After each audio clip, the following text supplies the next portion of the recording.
So we might kick off. I'd like to start by acknowledging the traditional custodians of this land and pay my respects to the elders, both past and present and emerging. What a great way to start. So welcome everybody. It's great to have clients join us, have potential clients join us, so those that we haven't met before and those that we'd love to meet in the future. So it's great to have you here. Today we've got a fantastic webinar entitled IT Budget Cuts, Why Information Management Should Still Be a Top Priority for Non-for-Profits. And today I'm joined by the fabulous Tammy Vendenge. So it's great to have you here, Tammy. Thanks for having me. Yeah. So I'm going to get us on screen. Good. So let's kick off. First, I'd like to tell you a bit about Webphone and what we do and why this is such an interesting topic for us.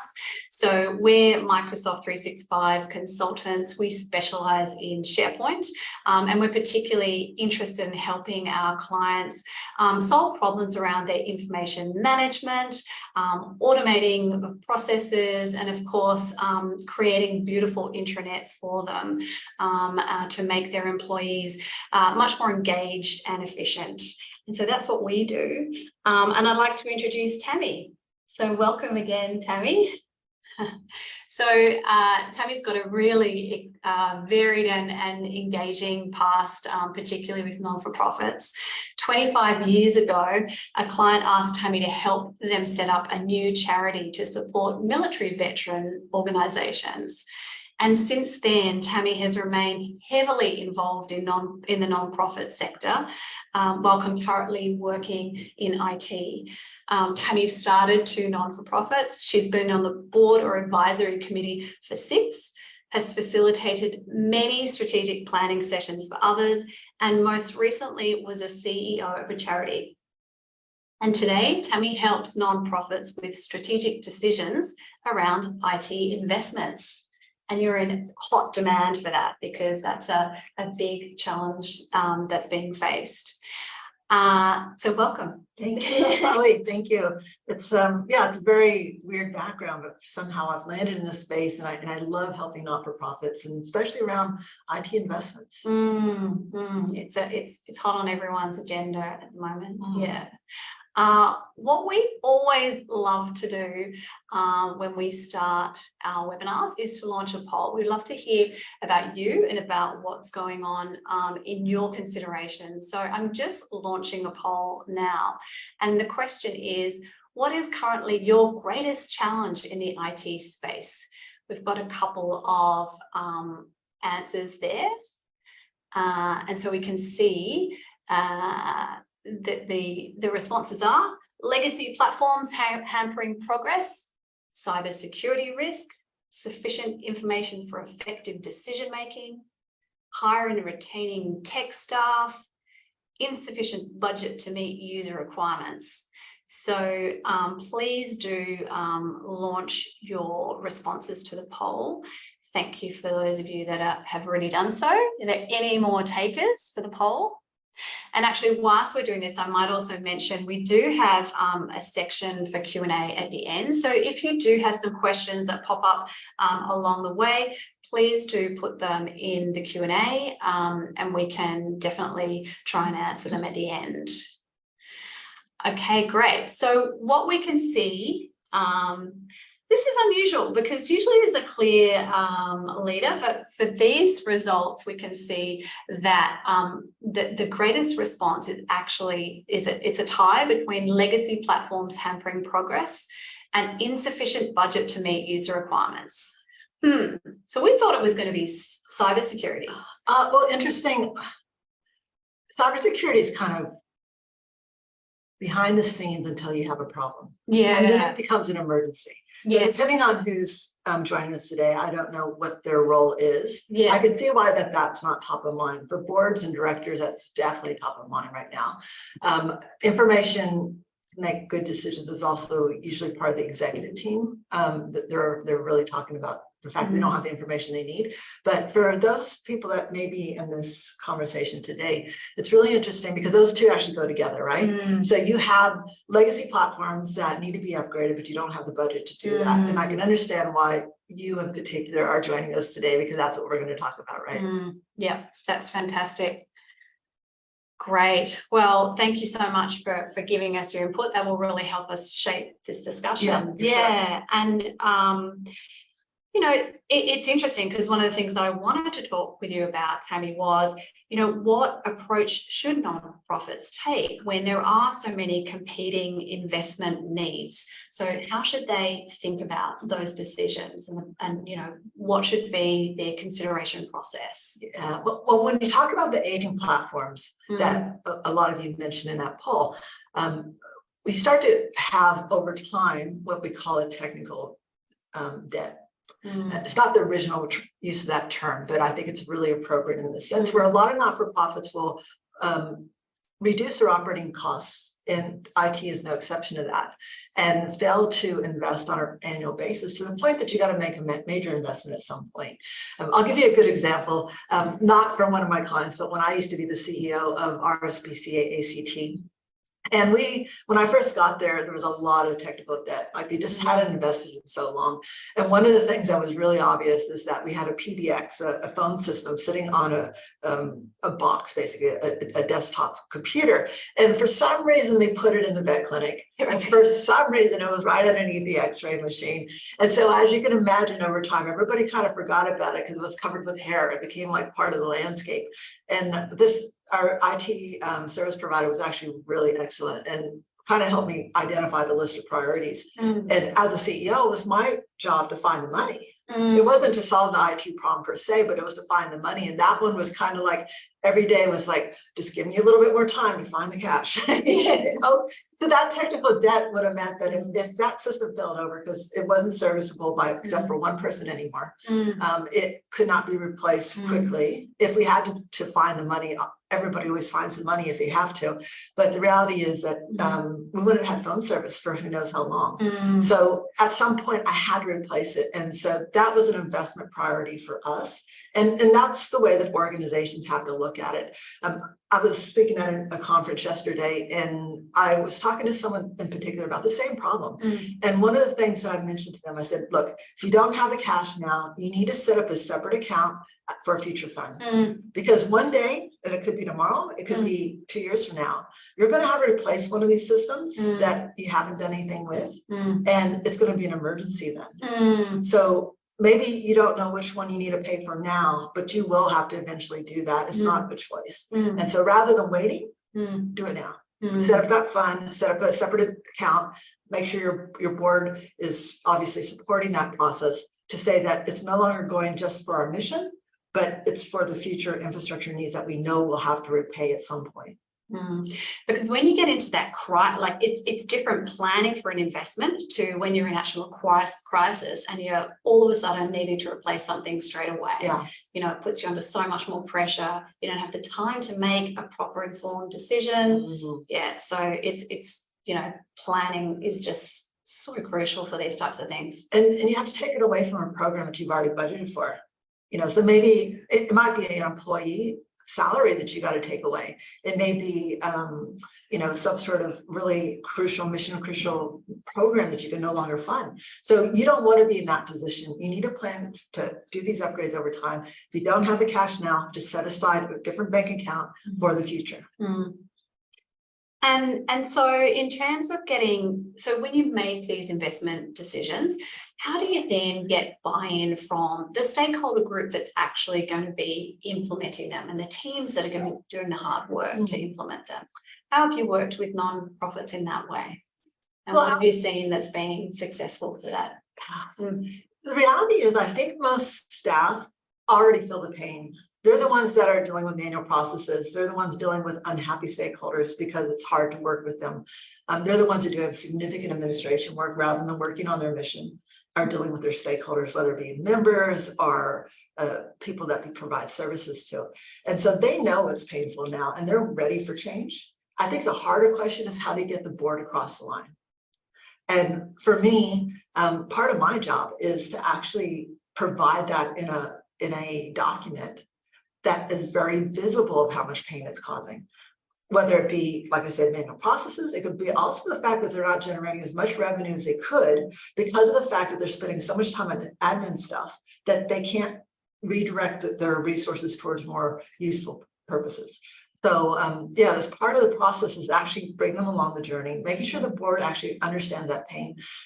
Yesterday, I was talking specifically to associations, and they had one of the things that seemed to resonate is one of the surveys that I'd done with the client. It comes up a lot as they say, we make it so hard for people to pay us. And if a not-for-profit feels that way, or whether we make it so hard for people to donate to us, depending on what your mission is, it's like, well, that's a revenue generator right there. Fix that process, fix that system, make it easy for them to give you money. And suddenly, that makes sense from a business case perspective. Is there a process that you go through in terms of prioritizing, when it is to do with revenue generation, those are the systems? Yeah, look, I think I would prioritize first risk. So I look at business continuity and cybersecurity risks first, because if one of those things happen, it could completely kill your revenue streams already. Yes. So look at the risk actions first. And unfortunately, not-for-profits with that technical debt tend to have a lot of risk in their organizations. But I tend to prioritize that first, because if you're a director and you're aware that there's these cybersecurity concerns and you don't do anything about it, you're actually personally liable as a director now, even in a not-for-profit charity. So it's really important that that's addressed as soon as you can, or as soon as you know about it. But the next would be revenue generation. And then it'd be business improvement, like in that order specifically for most organizations. I think some organizations, especially some staff, will say, well, I want business improvement first. I want to get rid of these manual processes. But it's like the two go together. As an example, you suddenly fix a process so you now have more time, you can generate more revenue and no longer just, take spreadsheets and try to build reports off of it to make decisions for your team. So that's why I always say, yep, deal with risk first, and then let's look at revenue. That's sage advice. A lot of nonprofits have been deprioritizing technology spend, and we've talked about this tech debt and the tech deficit, really, and they're finding themselves in this significant performance gap. So, what are the steps to start making their way out of that gap? What can they do?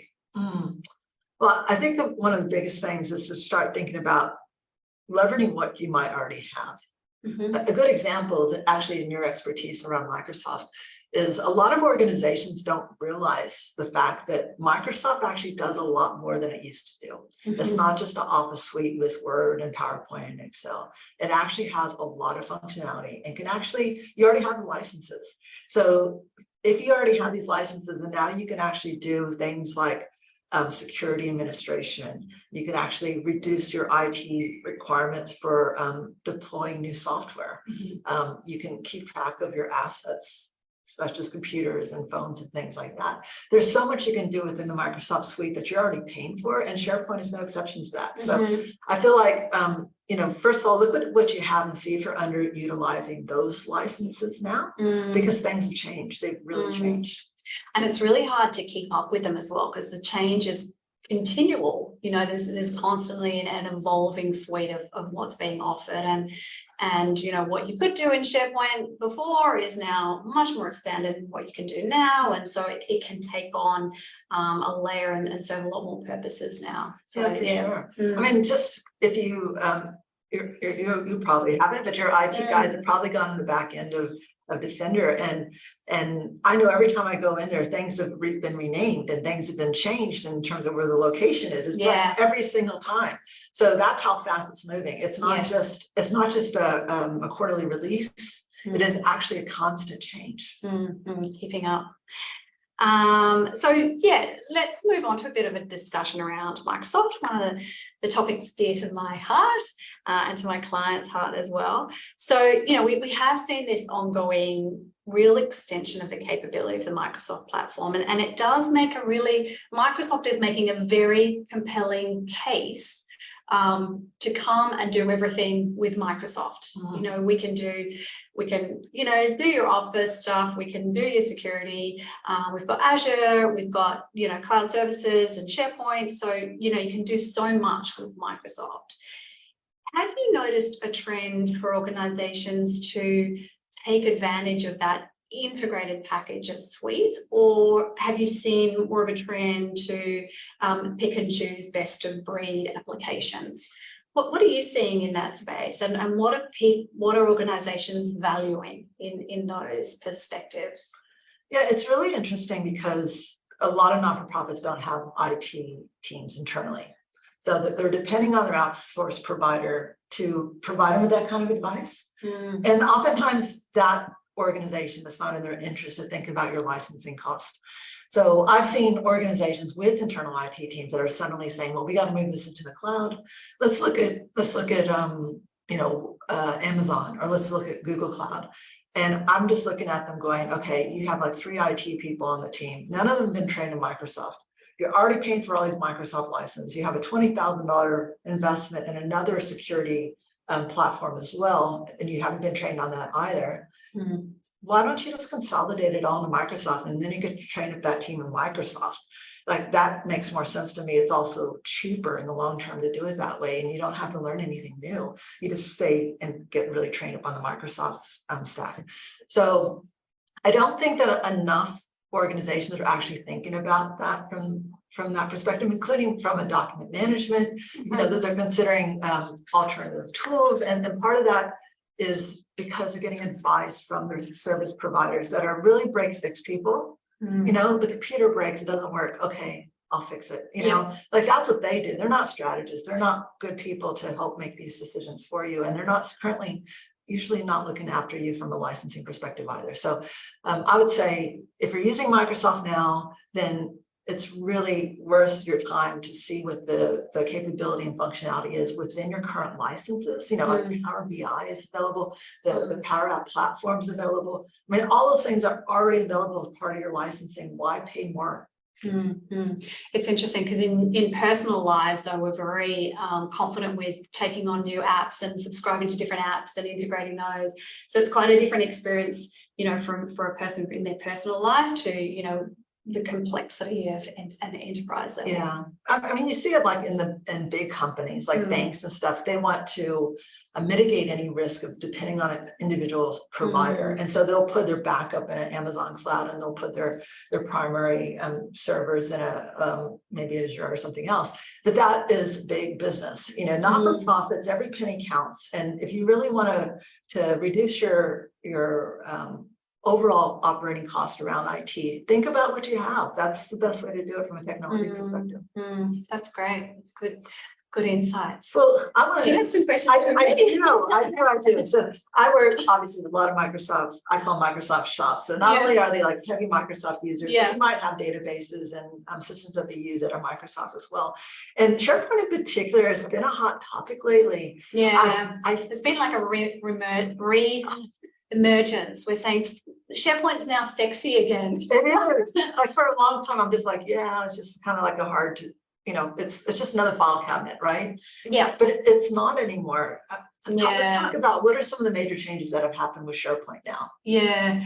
So, you know, traditionally it was seen as, you know, the information management, document management world, but that's becoming so much more accessible, a real collaboration tool, you know, a real true collaboration tool, and also it's been extended that it's not only the back end. So we used to think of it really as a back end, and it was a hard interface to engage with, but there's so many more improvements that are being done there. And what we're seeing, of course, over the years is that it's become much more of an engaging interface or an intranet portal, and we do a lot of work with our clients on that. So, you know, you can brand it, you can create engaging content in there. social capabilities as well. So that aspect of it has become much more powerful as a platform. So, SharePoint sites, communication sites, and all of that.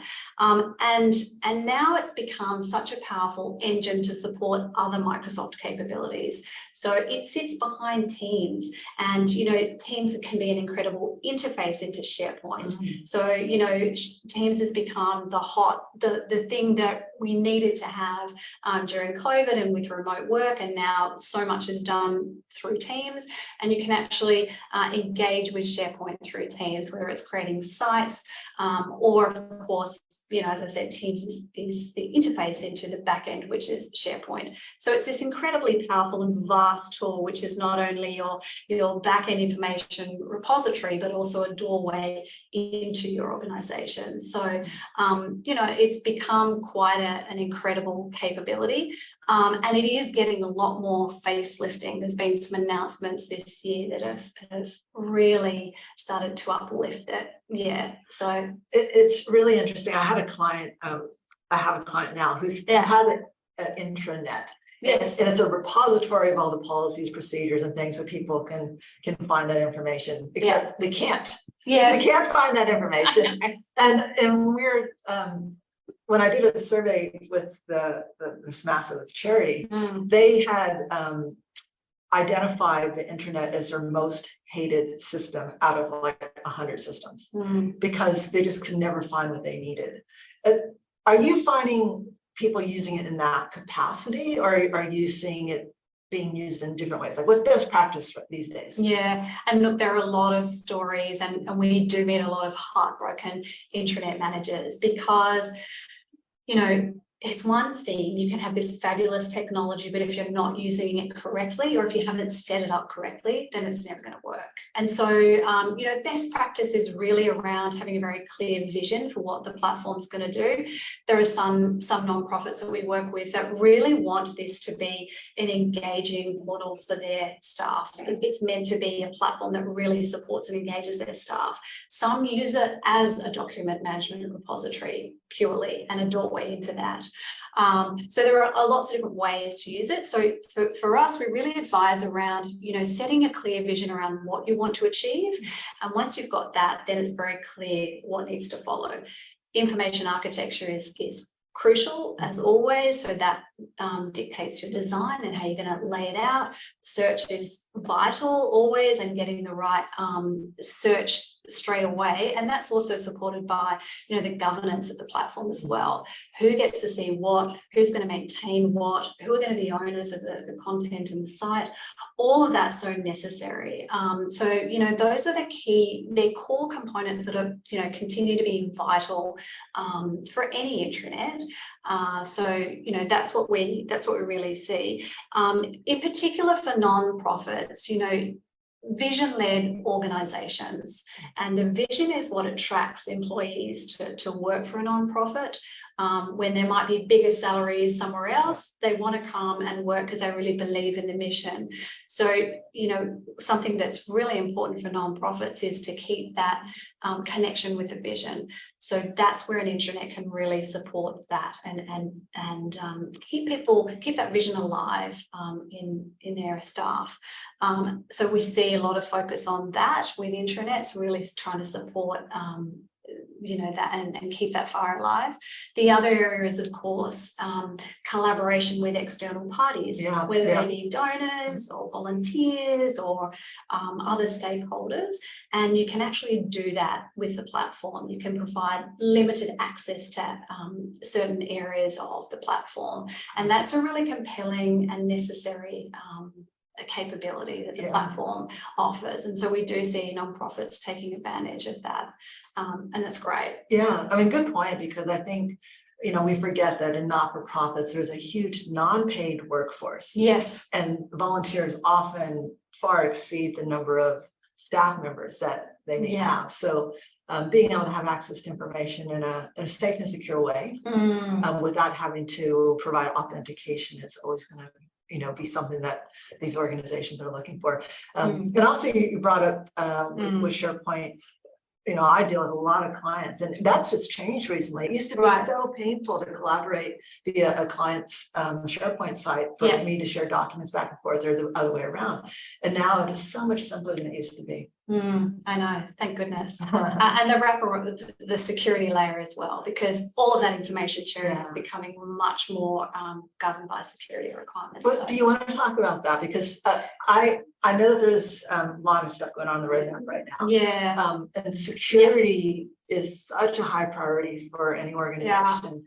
Let's talk about how SharePoint is able to what are the benefits of using SharePoint from a security perspective? Yeah, look, there is a lot of security settings that are available within SharePoint, and of course that's supported by the governance practices as well. But it is going to become much more of an important component, because what's on the roadmap for SharePoint and for Microsoft is really exciting. So we've heard, I don't know if you've heard about all the AI announcements that have been launched. So Copilot, that's coming into the Microsoft sphere, the Microsoft Office, but also SharePoint.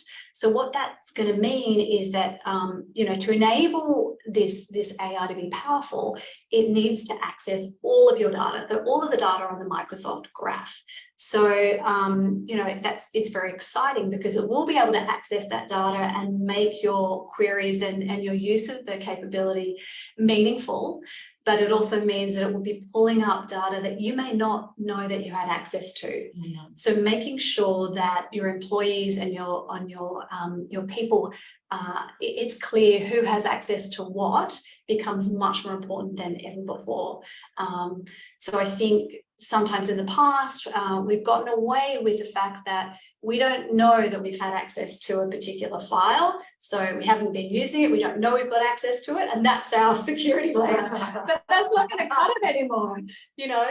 With the power of this AI capability and Copilot, it's really going to give you, raise, data for you that, wow, I didn't know I could see that. I'll give you an example. Like, I'm thinking it's going to be something like, I'll ask a question and suddenly information I should not have visibility to is like, there. Is that like, I want to know how much CEO makes? Boom. Possibly. It may not be, you may not be trying to dig for information. It could just be, give me, my meeting notes from last week, or give me the meeting notes that I attended with such a person last week. And then it could raise some notes for a meeting that you weren't a part of, but you have access to that folder. So, in a solution like that, you can see the possibility. But, it is an exciting roadmap. There's a lot that this capability is going to enable us to create. So creators of content on an intranet are going to be really supported. They can feed in a PowerPoint and say, create a web page for this, create a site, a page on my intranet with this, and make the improve the content of it, and all of the things that we're doing in ChatGPT is going to feed in. I can't wait. I think it's going to be the greatest productivity tool once it's really fully embedded in Microsoft, and I can just see that happening. Now, I know we have like 2 minutes left. We do. So I've got a couple of questions here we'd love to respond to. I can get my cursor up. So the questions are, my CEO won't make any decisions until we see what happens with AI. What should we do? Look, that's a great question. Yeah, look, it actually came up in the conference yesterday too. The reality is, it goes back to the goals.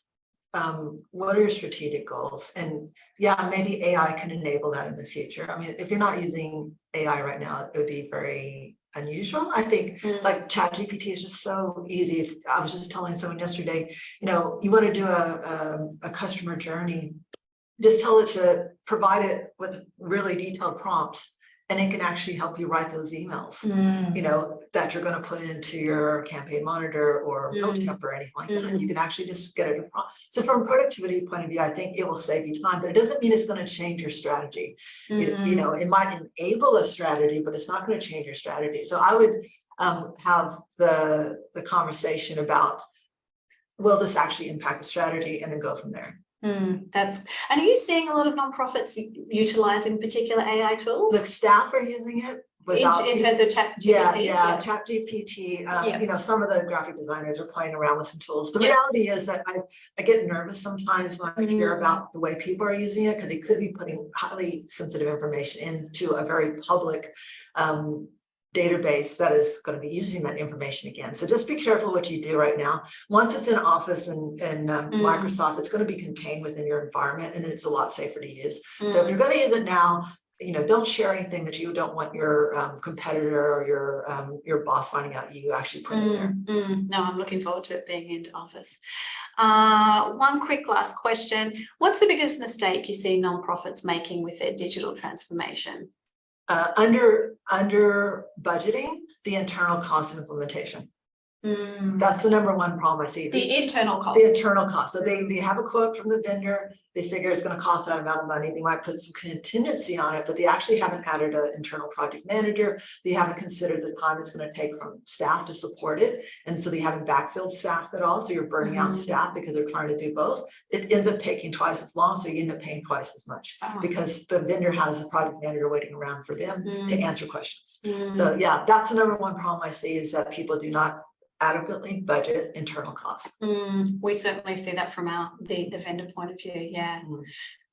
Look, we've run out of time. I really want to thank you for this incredibly engaging discussion, Tammy. It's been really awesome. Yeah. So, and I really hope that everyone participating in the webinar has received some valuable insights and some food for thought that you're going to be able to take away.